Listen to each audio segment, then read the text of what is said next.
Welcome to this session about quantum computing for enterprise developers. So this session is related to the book Quantum Computing for Developers from Manning that I'm authoring. And you see a discount code there that you can use to get 40% off the book. The direct link to the book is there as well. You can also see my name and my Twitter handle. And with that, I think let's start the presentation. While I'm talking, please feel free to interrupt me with questions. I can have a look at the chat. I hope the sound is okay. I hope you can hear me because I don't actually know if people can hear me or not, but I assume that should be okay. So about me, I'm a Java developer, a Java champion, and a Java 1 rockstar. I'm active in the Java development community. I'm the co-lead of OpenJFX, where we create the JavaFX specifications and implementations. And I'm the lead for the OpenJDK mobile project. And I'm also the co-author of the definitive guide to modern Java clients with JavaFX, which is a book about Java on the client. And I'm the, as you could see, the author of the Quantum Computing for Java Developers book. I was part of the original team that ported Java to Linux in 1996. And so I've been around quite a long time in the Java world. And my Twitter handle is Johan Vos. So very briefly, what will we discuss today? I'll first give an introduction and then I'll talk about quantum computing using Java without quantum instructions yet, so to warm you up a little. And then we'll go to quantum computing in Java and really using quantum instructions and see how we can benefit from that. So first of all, we'll start with the introduction. And before we even talk about quantum computing and quantum hardware, let's first have a look at the classical structure. And in a classical stack with classical computing, we typically start with classical hardware, which is composed of transistors and other classical electronic parts. And it goes all the way up to the enterprise software development that is being programmed and that's being executed on servers, cloud infrastructure, desktop computers, and so. And as you can see, there's a whole layered infrastructure between the classical hardware and the classical software development. And that is, of course, very useful for end developers because it would be impossible to have the internet where we are today or IT in general if every developer had to program transistors manually. So the layered approach in hardware to software allows us to make things more accessible to developers, and it ultimately increases developer productivity. How does this look with quantum technology? Well, we have the quantum hardware at the bottom, which can be compared to the classical hardware, but not quite. And on top of that, in the end, we can also have the enterprise software development, which can be written, for example, in Java or in .NET. And that actually looks very similar to the classical picture. So that means for enterprise developers, nothing will change. So why are we actually here? It's not that nothing will change. So, and there are a number of reasons why it is important for enterprise developers to be aware of what quantum computing is and how it can be leveraged. First of all, when we talk about the classic world, we have decades of experience with software development and with library development. And in quantum computing, we actually just started and everything is much more in flux yet. So the comfortable situation that we have in classical development, where we just talk to libraries, that's not yet the case in quantum computing. And the libraries that might take advantage of quantum computing, they still need to be developed in different languages. So the layered stack that we have with classical software development does not yet exist in quantum development. And it's a bit dangerous to make predictions about the future, but my personal take is that you don't need to learn a new language to take advantage of quantum computing, similar to how you did not need to learn a new language to take advantage of the GPU, the graphical processing unit on your system. And that is mainly because there are libraries that shield developers away from the difficult points of access to the GPU and the instruction set of the GPU. And I personally expect that something similar will happen with quantum computing. So the end developer does not directly access the quantum chip itself, but it will help if you understand, and that's again similar to the GPU. If you do understand what parts of the of your application might benefit from a quantum algorithm, then you have a big advantage compared to if you don't know what part you want to be executed by a quantum process. So therefore, it's, I think, really helpful for developers if they learn about quantum computing. And how do we do that in the Java world? We will do that with Strange, which is a quantum computing library in Java that I'm the main author of. You can get the code. It's open source, BSD licensed, I believe, at github.com/quantum/strange. So there you can find the code. There's a second project which is called StrangeFX, which takes care of the user interface, and that's in heavy development, but we will show a few examples of that later. So Strange is actually, or can be considered as the library, the software library between the quantum hardware and the typical business development software, the software that Java enterprise developers are writing.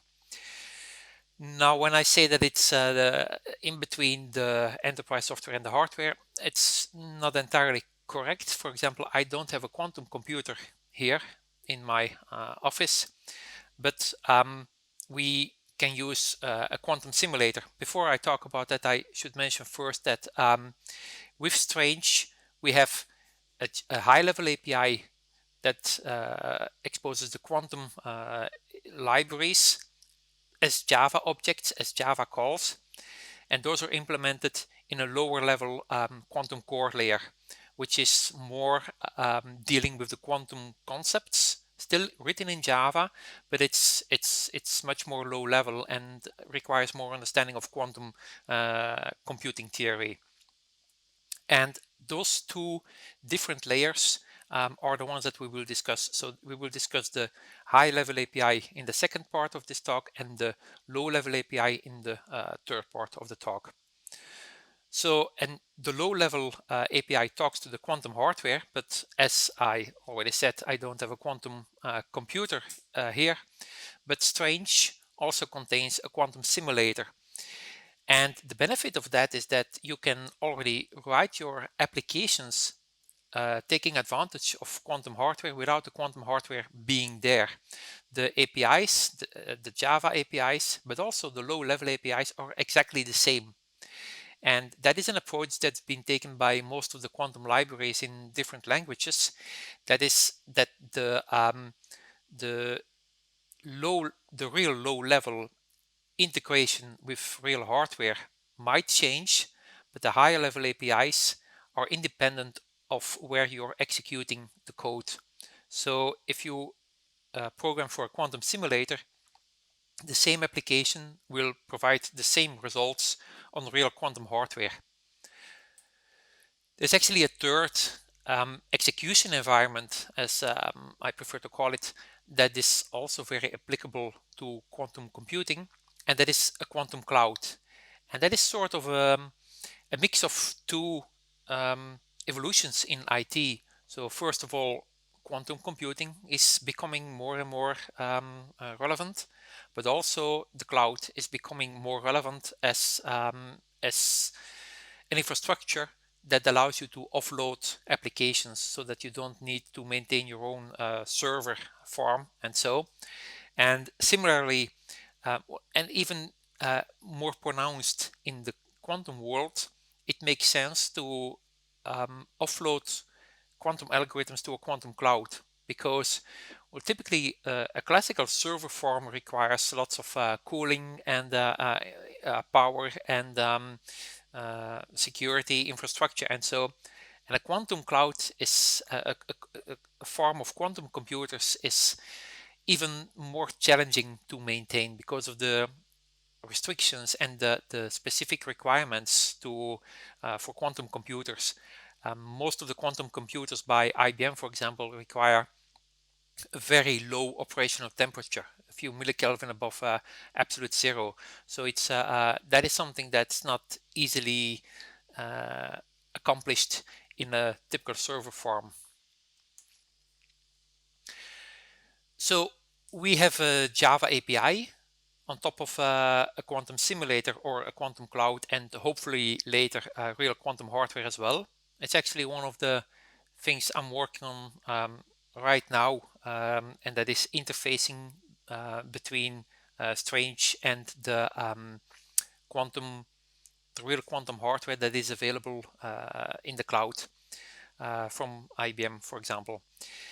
And the advantage of using Java there is that we can use all the Java patterns that we know and that make many enterprise applications so productive and so maintainable. Both the high-level API as well as the low-level API have a Java interface. So as a developer, you just program against that interface. And if the interface, if the implementation changes, or if the execution environment, if new execution environments become available, you do not need to change anything in your application. It will run on the other environments. So that is one of the great advantages of using Java in this world. I try to avoid discussions between programming languages because there are pros and cons for each language. And for example, there are also very good simulators in Python and C or C++. And Python especially is very popular and very useful when you're doing prototyping and when you're learning or experimenting with, for example, the low-level details of certain algorithms. And in the Java world, we have the advantage of the scalability, the maturity, and the huge ecosystem that is available. So that is things that, as an enterprise developer, you can combine with the quantum implementation in Strange. So having said that, and I think that's okay for a discussion, for an introduction, we can now turn to the discussion of the high-level APIs and the low-level APIs. And to position this a bit in the always evolving Java landscape, there was recently a new JEP that's been finalized, and that's JEP 356, which is about a new pseudo-random number generator interface and implementations.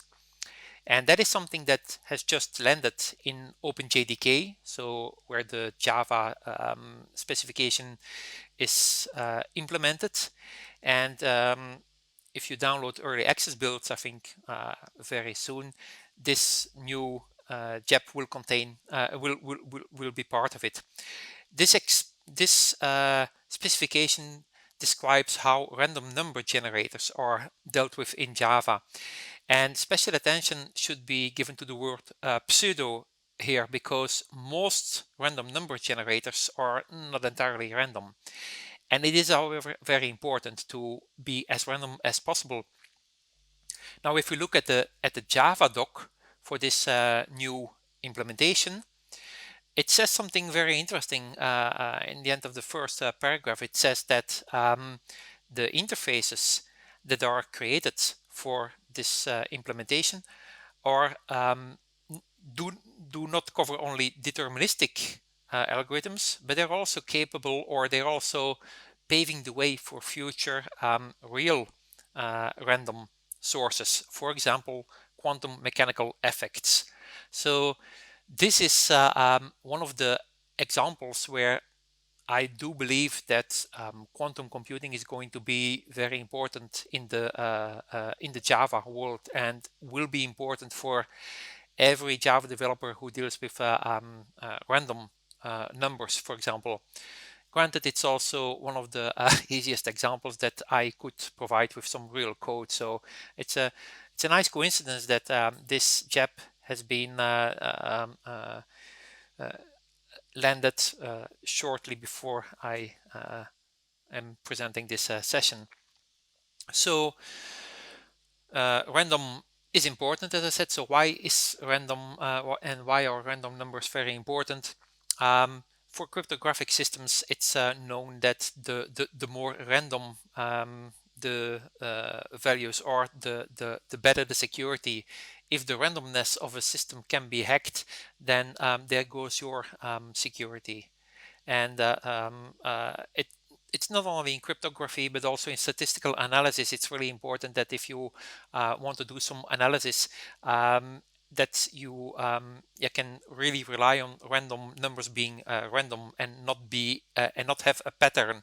The moment that random numbers show a pattern, they're not random anymore, and they might completely ruin your analysis. But it is very hard to generate a real random number in a deterministic system. Actually, we can discuss about this, but in theory it's sort of impossible if you have a deterministic system to come up with a real random value. But it's granted, current pseudo-random number generators make it already extremely hard.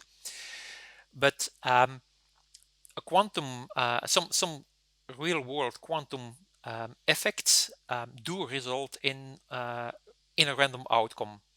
And in this session, I'm not going to talk about the physics behind this, but it's part of the mind-boggling world of quantum physics, that some properties of some particles cannot be predicted in a very accurate way. You cannot predict position and momentum, for example, with infinite precision at the same moment. And that randomness in nature is something that we can exploit in quantum computing, and hence in algorithms that require random numbers. And that is one of the things that quantum computers take advantage of. They can produce a real random value. I have to be honest about the level of security. I'm not saying that the quantum computer will make everything secure, because even if it is perfectly possible for a quantum computer to create a real random value, the security is always just as strong as its weakest chain.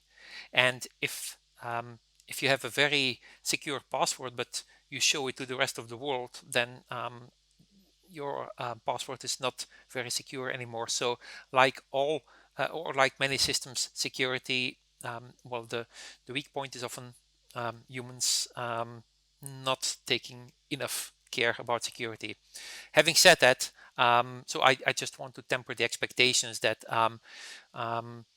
you still need to be careful. But having said that, the random number generator that can be used on a quantum computer is really going to be a huge step forward. Okay, I think it's about time for some code now. So we will use a strange simulator, and we will write some code in Java at using the high-level API without using quantum instructions yet. So what will we do? We will create a project. I'm going to use NetBeans, and I will create a project that generates a random number. Well, actually a random bit.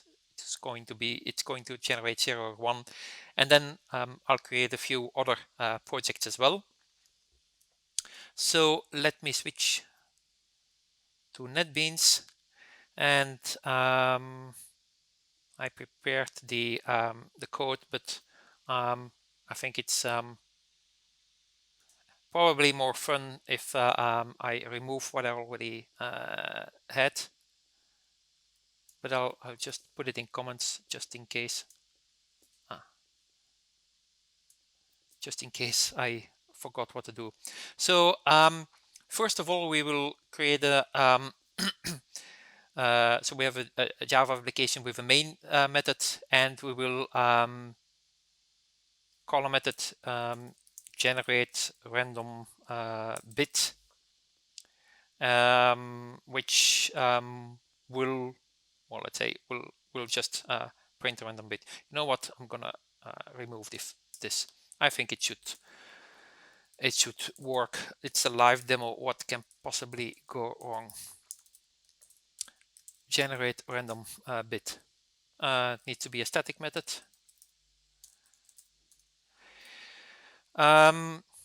So the high-level API of Strange contains a class which is called classic.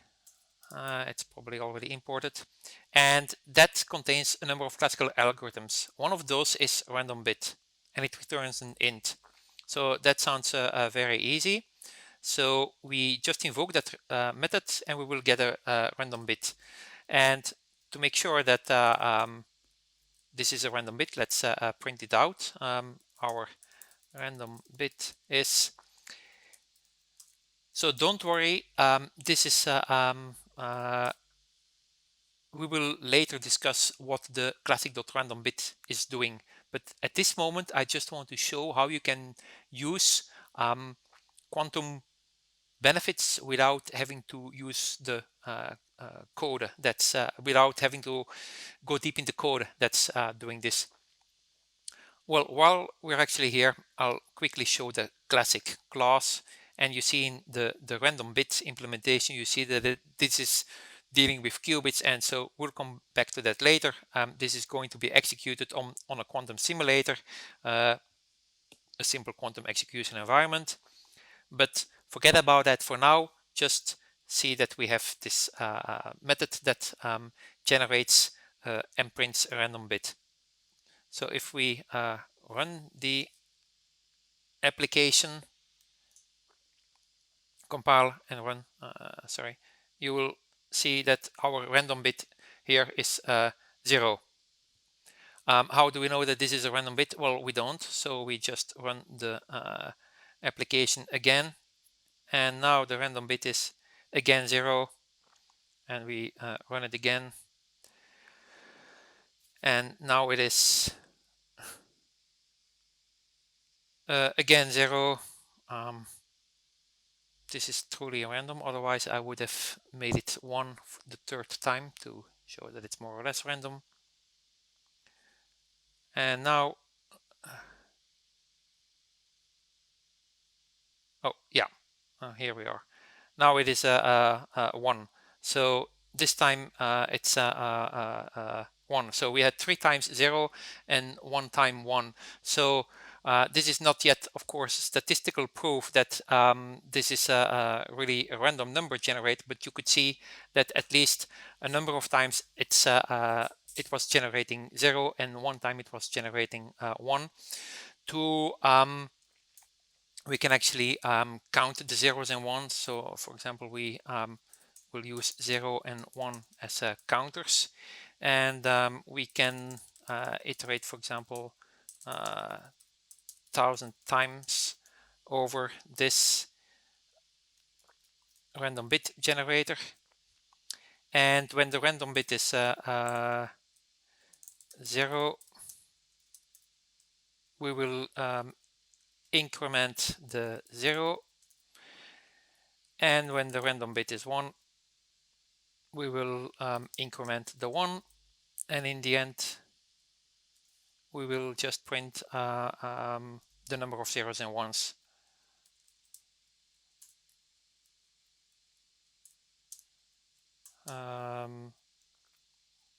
was 0, 0, and for 0 times, and 1 for 1 time. Oops, okay. Yeah, and what did I do wrong? Brackets.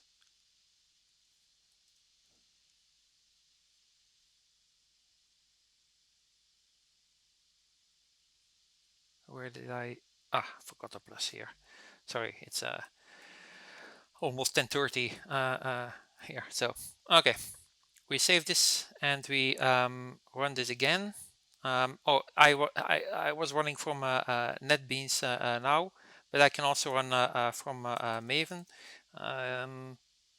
Let me see, just to demonstrate that you can use this from any IDE or from any command line application. So this was called random. So if we compile and then exec Java, I think this should work.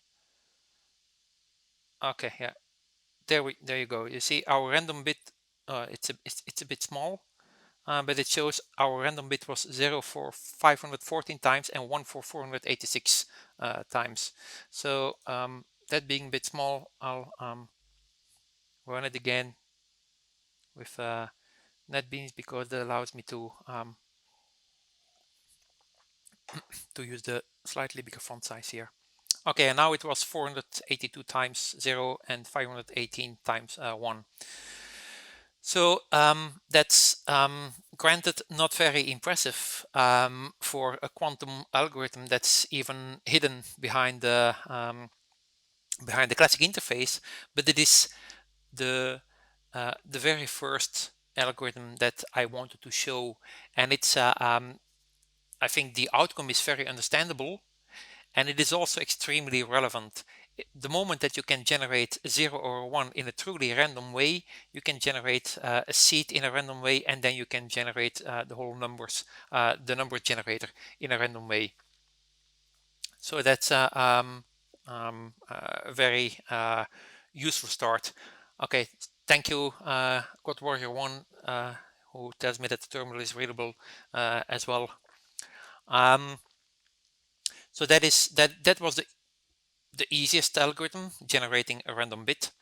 Let's make it a bit more exciting now, and let's talk about the search capabilities of a quantum algorithm. There's an algorithm called Grover's algorithm, a well-known quantum algorithm that allows to search in a list, and if you're given sort of a function, which is called an oracle,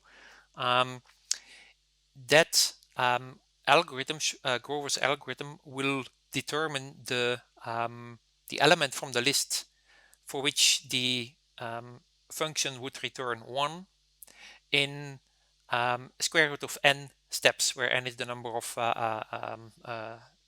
elements in the list.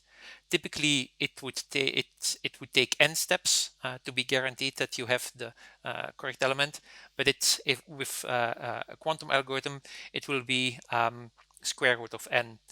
I'm not going into detail about why that is there. That is covered in my book in the first chapters. The most important part is that you somehow believe that this is a quantum algorithm that's much faster if executed on a real quantum computer than than it can possibly be implemented on a classical computer. The important part for us now is that can we use this in Java? So let's create a second application that does this search. I'm gonna put this in comment, and I'll use a search. Okay, so the search, I removed that. Oh yeah, and I shouldn't make those methods public, and I should use the proper indentation and so, but I think you got a point. So let's make it very simple. We are going to search in a list of strings, and we will use colors, and we will use 4 colors: red, green, uh, blue, and yellow, for example. So this is the list of items that we are going to search for, and then we have a function. And this is a bit a strange concept for many developers who encountered this at first, but we should um, conceptually think that we do not know the function. So I will have to type the function now, but you should consider it as someone is giving us this function, and we don't know what it is or what it is doing. And we need to know what it is going to return. No, we do not need to know what this function is going to return for every string. We just need to know for what value of the colors is this function going to return 1. And well, because I'm cheating here, because I happen to be the one who creates the function as well, but that should be a different role. When the color equals, for example, let's say green, then we are going to return 1, and otherwise we are going to return 0. And I forgot a semicolon. Okay, so that is our function. And suppose that we don't know this function, so that this is blurred or this is random, then we would have to execute this function 4 times to see is this function returning the green color or not. So we would have to do it 4 times. In quantum computing, we can do this in 2 steps with the algorithm, and it's called search. So the classic.search requires a list. What are the possible, what are the list of elements? What is the list of elements that we want to search for? And what function do we want to use for searching? One of the reasons that I'm giving this example is that it shows how the Java function um, uh, operators are really applicable to quantum computing algorithms already, so that you can take advantage of, well, both Java and the quantum computing here. The result of this, so it's returning the type of the elements in the list. So the result of this classic search should be the element in the list that matches what the function is returning value 1 for. And to make sure that this works is, let's print it out, search list and got found. Okay, do I have everything? Yep. Okay, then we can run this, compile and run.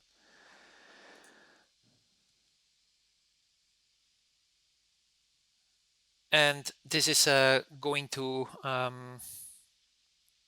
invoke the algorithm, and it will also print how many steps the algorithm was using.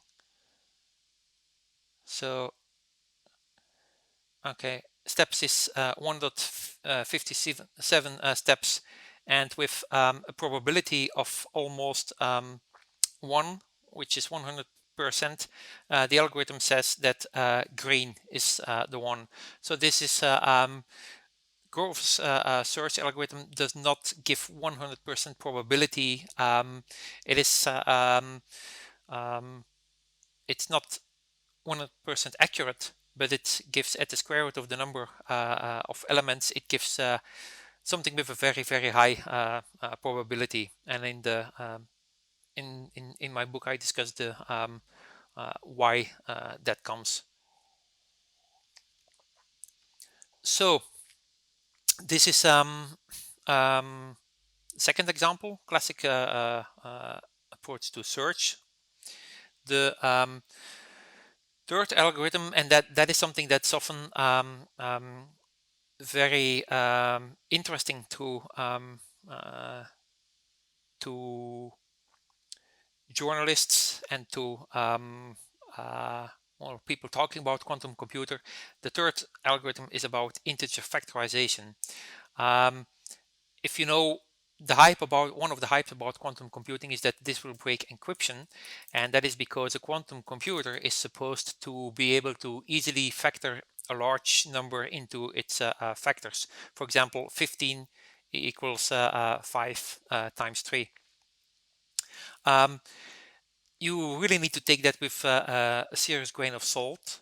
While the algorithm is indeed capable of doing that, we are far away from quantum computers that are powerful and reliable enough to do this in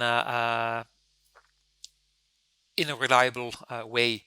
So I'm not going to, I try not to overhype this, but it is really something important, and it is also something that's very tangible to many people, and that might help convincing people why they need to look into quantum computing, even if this is not something that's going to um, hack your bank account tomorrow. It is something that you should be aware of, and especially the mechanism behind this. So how do we do this? Well, actually, this is using the high-level API of Strange. Also very simple. We can just ask to factor a number, um, and what this algorithm QFactor is going to do is it will search for factors of 15 that are not 1 or 15.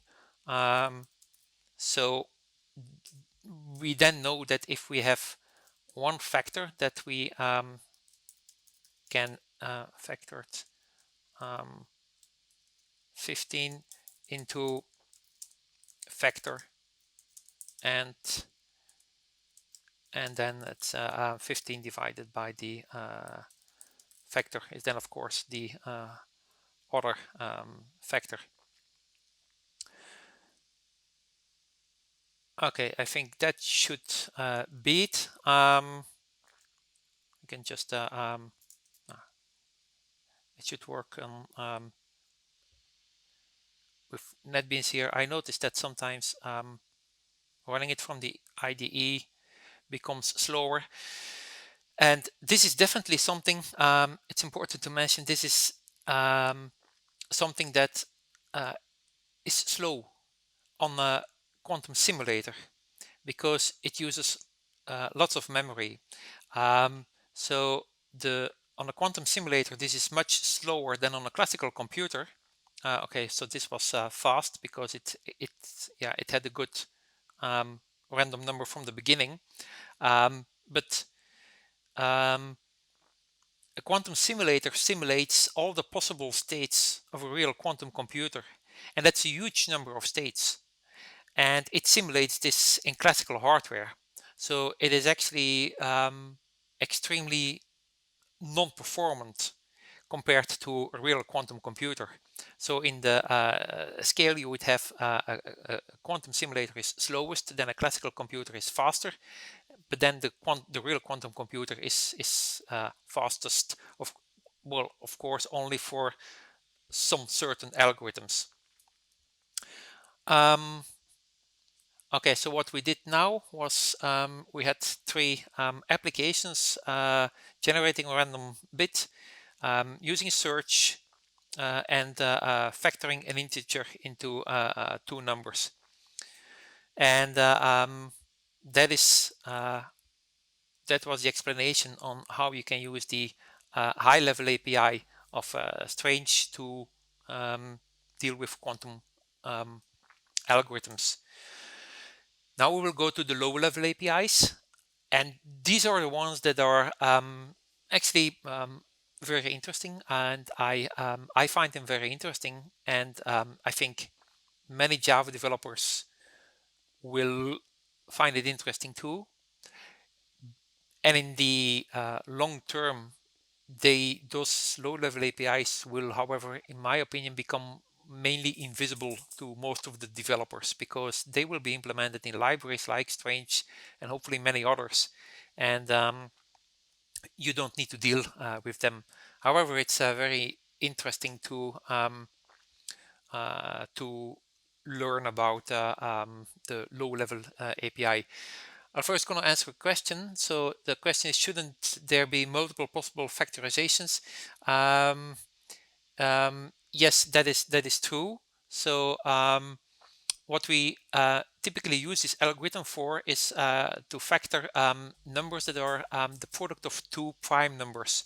So for example, 3 and 5 are both prime numbers, and hence 15 can be decomposed into 5 by 3. If we would ask, for example, 24, that would be 2 times 12, 6 times 4, 3 times 8. But that's, from a security point, not an interesting number. Many encryption algorithms, like for example RSA, rely on the fact that it's easy to take the product of two prime numbers, but that it's very hard to factor that resulting number back into two prime numbers if you didn't know them. So this class of applications typically has only one solution, apart from the one, of course. There would be different possibilities. For example, we now found 3, but we could also have found 5. And if I would have run it the second time, it might have retrieved 5. One of the parts in the algorithm, which is Shor's algorithm, is that you start with a random number between n square, 2 n square and 2 n square, sorry. And based on that random number, you might find one or the other factor. So, but that's going probably into too much detail about Shor's algorithm, but it does find the factors in a completely different way than a classical algorithm. So it's not just running over all the numbers. It's doing much more. It's a totally different algorithm, and there are some online videos about how Shor's algorithm is working. It's pretty complicated. It's extremely clever. I do not recommend that as the first algorithm if you start working with quantum computing, but it is something that that's very sophisticated. So the other question, how to run a quantum algorithm on a binary computer, I will talk about that when we talk about the low-level API. Well, more or less. So I hope that I can answer the question, and otherwise, well, interrupt me and I'll come back to it. So, well, actually, we will sort of start with it now, because the classical concepts of a classical computer are, well, this image with gates that are being used to create an algorithm. So what we see here is an algorithm that I think is so these are two NOT gates, and then these are adders, and then a multiplication. So this is adding the bits, inverting the bits in A and C, adding them together, and then and the ones in B and D as well, and then multiplying them in another operation. So that is how the low-level classical circuits are working. In quantum computing, it's more or less the same idea that we have.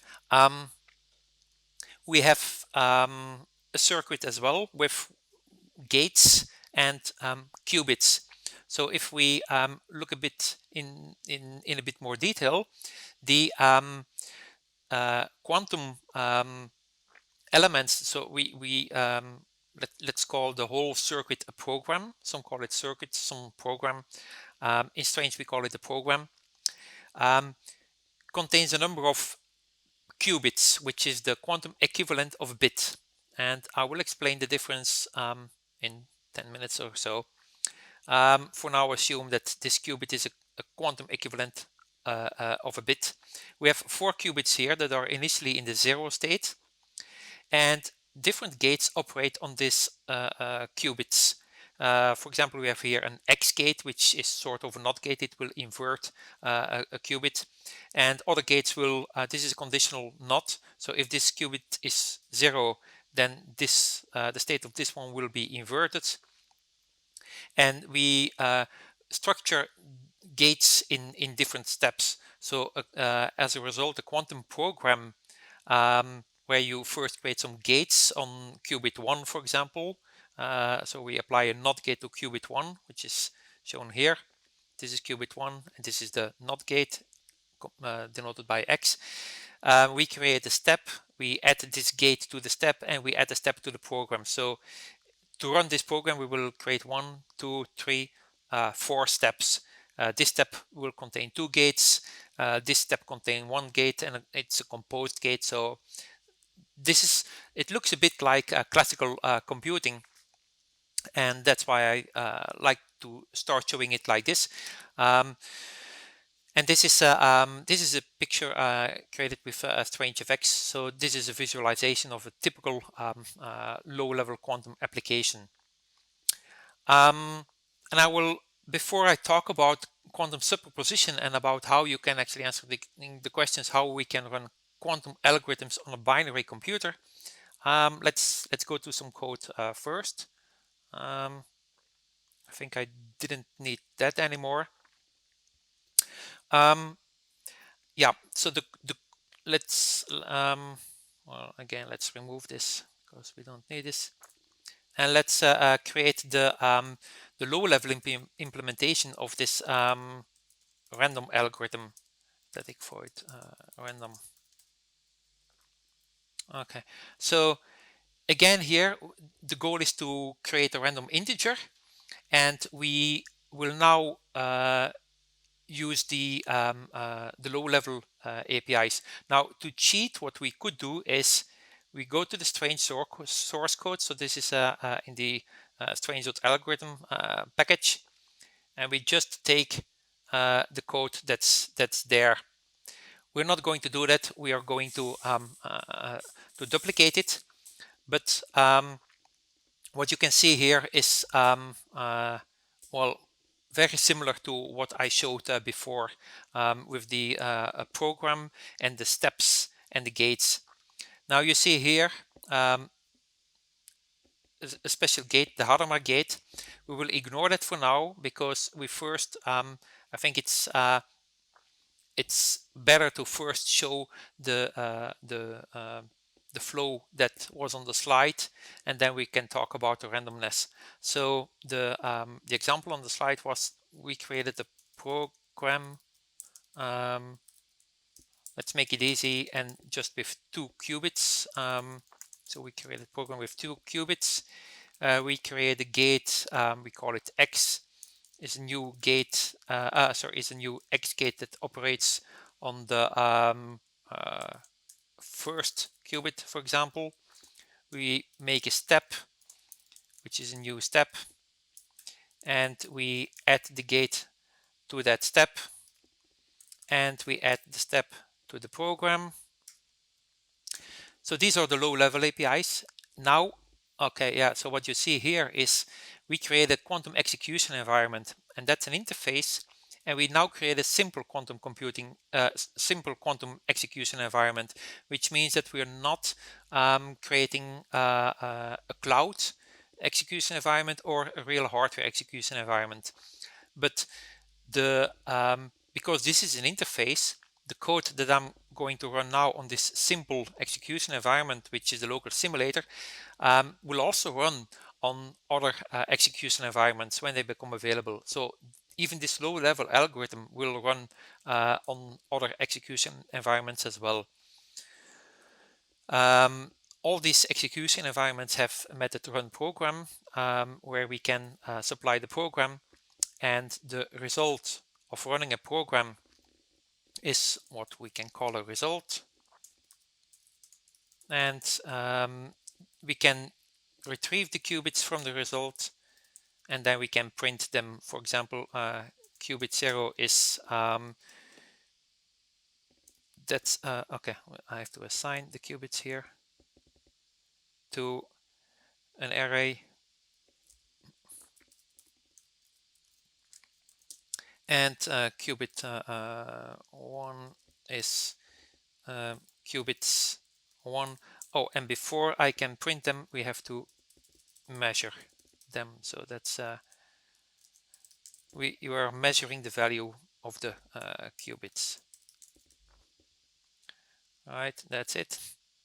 So this is not random. What's going to happen here is that we will flip the first qubit and we do not do anything with the second qubit, at least if my understanding is correct at this moment. So let's build the application again.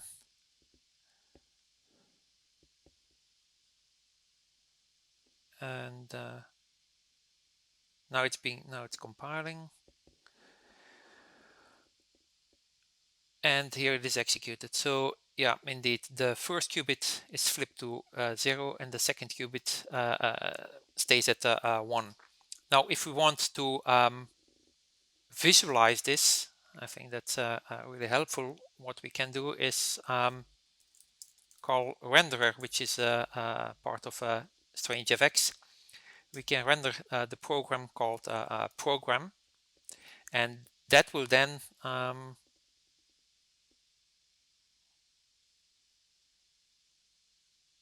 it's a bit annoying that the more I compile, the slower the compilation is, but the execution is fortunately still fast. Are there no inputs? So the input here is we always start with 0, 0. And actually what I typically do is the first step is actually setting the inputs. And by applying the X gates, we switch the zeros into 1 and vice versa. Oops. So this is the visual output of the program. So you see we start here with 0, 0. This is then flipped, and the result is a qubit in the on state, which is 1, and the off state is 0. So typically the first step is sort of the input. So yeah, you put with the first step you put the qubits in the input value that you have. So actually we do have an input here. We have no processing. Now let's do some processing, but before we do that, let's quickly talk about quantum superposition. And this is the only physical thing that I will discuss, and it's about the difference between quantum bits and classical bits. So classical bit is either 0 or 1, and a quantum bit we don't talk about. We typically don't talk about values, but about probabilities. A quantum bit, a qubit, has a probability of being 1 when we measure it and the probability of being 0 when we measure it. And that can be compared to, for example, the spin of an electron or other particles that have spin, which is undetermined until you measure it. So the spin is a linear combination of both spin up and spin down, for example. And it's only when you measure it that it becomes spin up or spin down. But during computing, it can be both with a different probability. And that is so a quantum a qubit is really the equivalent of these kinds of particles. There are a number of hardware approaches for creating qubits, and they are extremely clever. So I have the utmost respect for hardware engineers working on quantum hardware.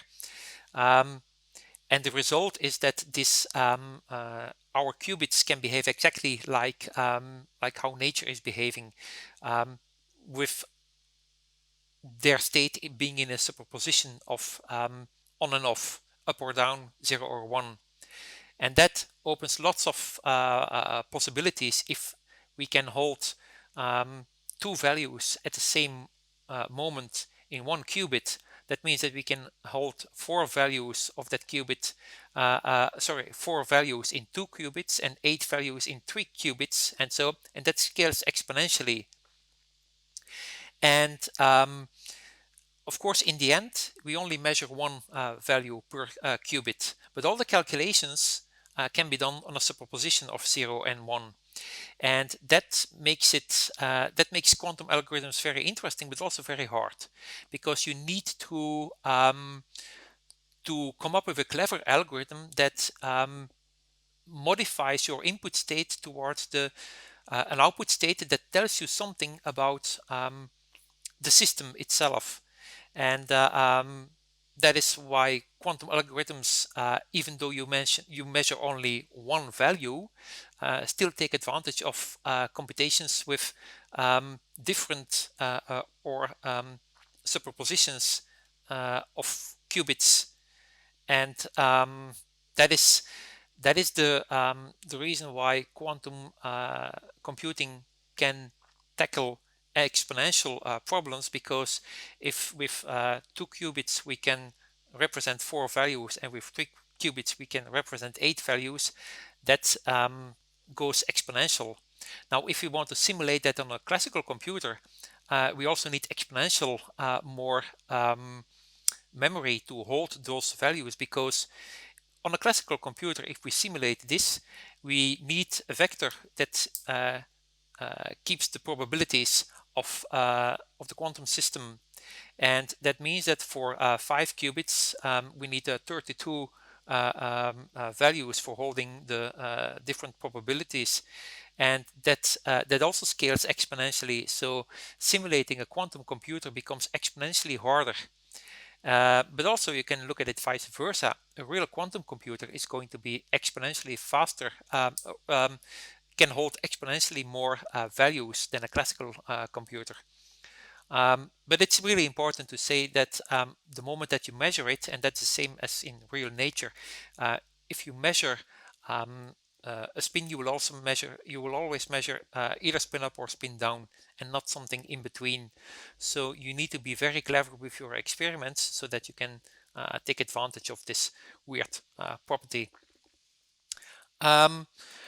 So finally, and briefly then, let's modify this random algorithm so that we are not going to use an X gate, but we're going to use a Hadamard gate, which is the gate that brings a qubit into superposition, which actually means that if it used to have 100% chances of being measured in state with value 0, after applying a Hadamard, there's 50% chance that if you measure it, then it will have 1, and 50% chance that if you measure it, it will have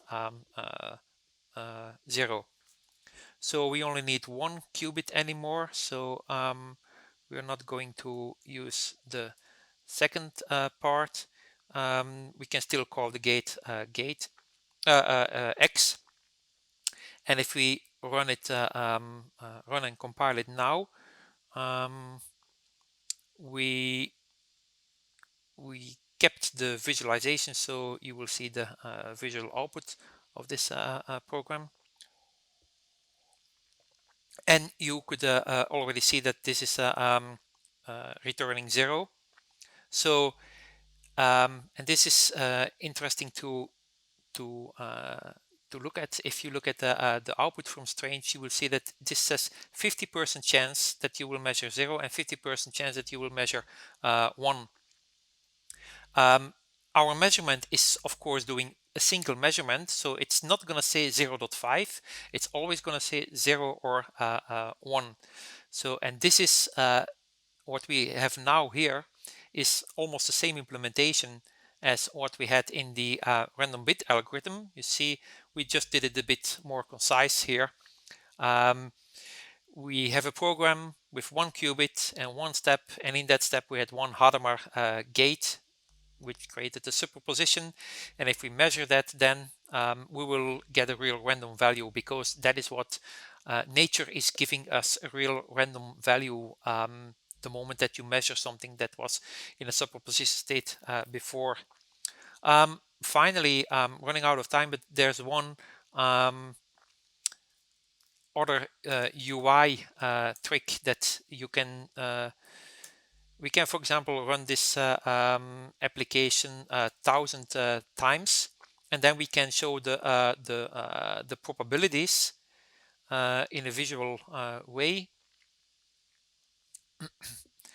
And this is going to help us visualizing what if we would execute this program 1,000 times. What are the chances of measuring 0, and what are the chances of measuring 1? And if this would take too long, I can I have the other application still open. That's not good, but also not really working. Okay, so the we run it 1,000 times, and then you see we have more than 500 times that it returns 0, and a bit less than 500 times that it returns 1. So that is more or less what we suspected and what we hoped for. I'm going to show one final example. I'm going back to 2 qubits first, and I'm going to add another step. First step is still the Hadamard gate, but then as a second step, I will create a new step after the first step, and that's a C0. And that is what I showed before. That's a conditional not operator, that if the first gate is 0, then it will do nothing. And if the control gate, so this gate holds 1, then it will flip the other value. We will render both the probabilities as well as the outcome. And it's often nice to just show the now I have to close the other application here. If there are more questions, please ask. So that, okay, let me save this. And I'll run this from the command line, which was supposed to be available, which is probably faster to run. There we go, compiling and running. Yeah. So the single measurement was 0, and if we do it, oops, there's no C0. I didn't compile probably, or the compilation failed. No, what I did, and actually this is, so let's show it again. This is why this this UI output is very useful. So meanwhile, question: does the GUI support visual programming as well? Yes. So that is something that that is partly working. I'm working on that. I might be able to quickly show it, but it is indeed. So you can't do it here, but with the if you just launch StrangeFX, so I'm now using StrangeFX to visualize this, but if you launch it, you can drag and drop gates from the toolbar, and it can then yeah, you can compose circuits like that, and the values will automatically update. So that is something that I might be able to show, but I didn't test it for a long time. What we see here is not what I would expect, because I added the C0 gate, and spoiler, I expected to see 0, 0 as a possibility and 1, 1 as a possibility, but I don't see that. And if I look at the gates, I just see a Hadamard gate and I don't see a C0 gate. And if I close this and look back at my code, then I see that I created this C0 step, but I didn't add it to the program. So if I add it to the program, there we go. And if I then compile and run the application again, then I'm pretty confident that it's going to show the correct and expected result now. So our single measurement was 0, and yeah, so there we go. So this is the circuit. So we had a Hadamard gate and then a C0 gate, and the second and what we now see is that both qubits, if we would measure them, we have 50% chance of measuring a zero for the first one and 50% chance measuring a zero for the second one. Interesting, and I'm not going into detail because we're running out of time, and this is really yeah, going very deep in the benefits of quantum computing. If this one is, we cannot have, if we measure this one, we cannot measure one and have this one measured zero. If we look at the probability distribution, you see that we can measure 0, 0 or 1, 1. We will have about 500 times that we will measure 0, 0 and 500 times that we will measure 1, 1. We will never measure 0, 1, and that is because those qubits are now entangled, and we can mathematically prove this. And that is also what happens in nature. Entangled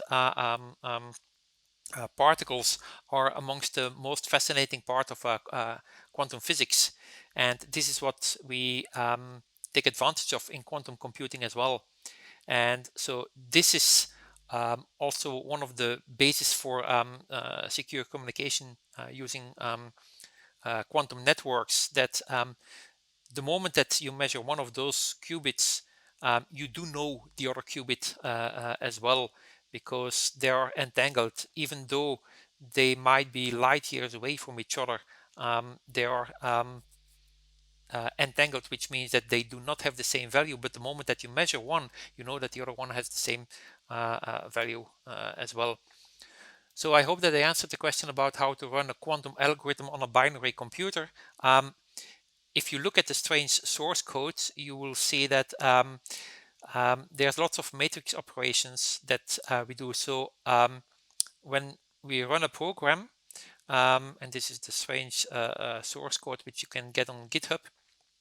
If we run a program, we actually apply matrix multiplications where the each gate is represented by a matrix, and the matrix acts on the probability vector of the current quantum state. And that is matrix computations are can be very resource intensive, and that is why this is typically slow on a simulator but fast on an see, we also do tensor matrix products. And so with that I can go back to